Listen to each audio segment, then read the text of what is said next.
So the final whistle was gone at Ewood Park, and believe it or not, clear your eyes, wipe the shit from your eyes. Blackburn Rovers 5-2 winners over Huddersfield Town. Yes, I'm not lying to you guys. That was the absolute Bobby Dazzler for Rovers in a game that could have gone either way. It could have gone either way at the start of the kickoff, but Rovers had the bit between the teeth. 5-2 in the end, and of course a hat-trick for Adam Armstrong. That will take the headlines, and he'll be on Quest, of course, later. So of course you guys catch his goals there. Of course Brereton with another one as well for Rovers, and of course Gallagher as well. The goals for Huddersfield coming from Nyambe with a big fat OG.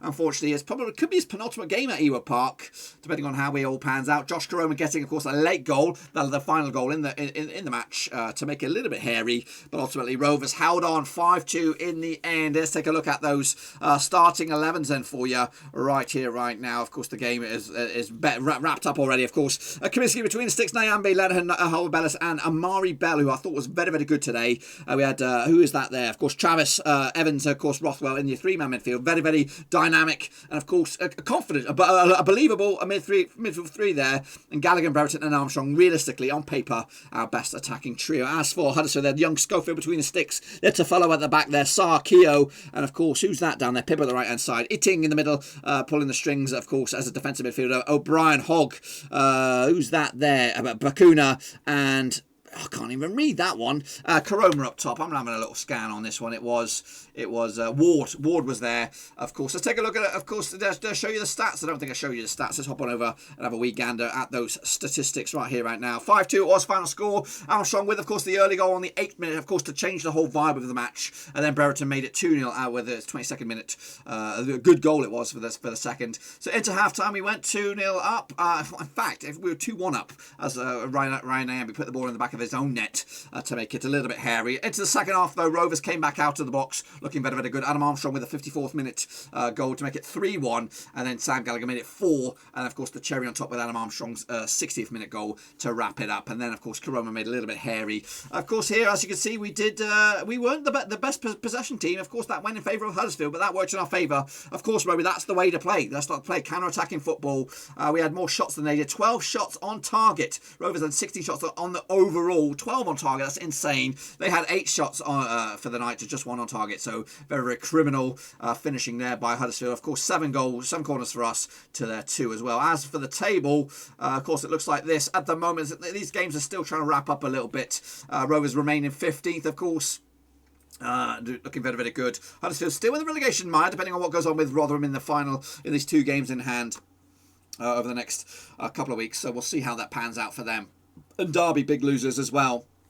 But it is Norwich and Watford that go back to the Premier League. So, all in all, yeah, a good day at the office for Tony Mowbray, and I believe we've got to get used to saying that, because it looks like Mowbray's going to be here next season. So, and again, results like this will make that decision a bit more appeasing on the palate. It's not, of course, going to be good. Of course, fans want to change. I want to change, and I'm sure maybe even the players want to change. But if it's not going to happen, it's not going to happen. There are logical reasons why it's not going to happen, because he's a cheap, affordable option for Rovers. But if he can turn out the performances like this, it could be a shrewd business move, and this will go and appease the likes, the board, the execs that make the decisions at Ewood Park. This will go and be a big old check in the box when we score 5 goals. Of course, it would have been better if it was a clean sheet, but to be fair, I'm not gonna split hairs on this one. I'm just happy we got the win. Happy we got 53 points now, and happily that we're going to be back in the Championship next season. Hopefully, that will be a springboard for next season, a lucrative option, or a lucrative performance, a luxury performance, maybe to appease maybe some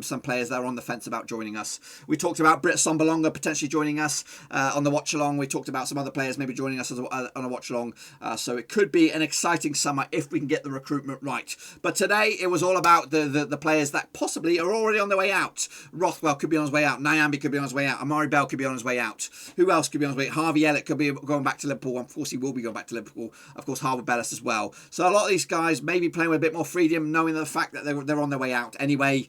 But it does leave us with a very, very big cloud of concerns and questions that for us to eat away at us over the summer. Who is going to be here next season? What is the starting 11 going to be? Because for the guys that started today, let's have another quick look at that. The guys that started today, you're looking at 1, 2, 3, 4, 4 or 5 guys that have question marks about their future. With Adam Armstrong could be on his way out as well. So are we going to be playing with a completely different set of players next season? That is, of course, only time will be the telling answer on that one. So we have to be patient to find out what the recruitment will be like, who is going to make the step up from the academy. It does lead to an exciting summer, but it does lead to a very mysterious kind of summer. It could be good, could be bad, could be indifferent. Of course, next up for us is Rotherham at their place. Of course, they're scrapping for their lives, looking for a win to, of course, keep them in the division. Could we be the gift that keeps on giving? Of course, to keep Rotherham in division, to set up a bit of a bandstand finish. But I don't care. For me, I'm just happy that we're not in that relegation discussion anymore. There was, of course, question marks prior to this, but for me, this is a good day at the office.